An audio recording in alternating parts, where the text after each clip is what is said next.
শুধুমাত্র আমিই বোধহয় এমন একটা মেয়ে যে এই ড্রাগন ফ্রুট এখনো পর্যন্ত টেস্ট করিনি। আসলে আমি তেমন ফল প্রেমী নই, তাই ফলের প্রতি ভালোবাসা আমার একদমই নেই।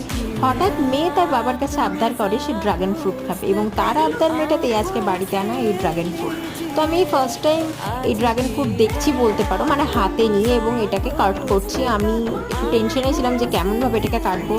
তো চলো কেটেই নিলাম। একটু ইউটিউব আমাকে এর জন্য সাহায্য করেছে। তো কেটে নিয়ে প্রথমে আমি একটু প্লেটিং করে মেয়েকে দিয়ে দেবো। মেয়ে খাক, খেয়ে বলুক কেমন খেতে, তারপরে আমরা টেস্ট করব।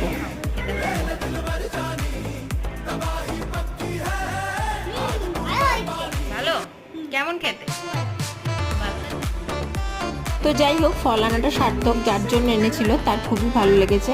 আমিও টেস্ট করে দেখি কেমন খেতে। আর আমার মতন তোমরা কে কে আছো যে এখনো পর্যন্ত ড্রাগন ফ্রুট টেস্ট করনি, তারা অবশ্যই আমাকে কিন্তু কমেন্ট করে জানিও।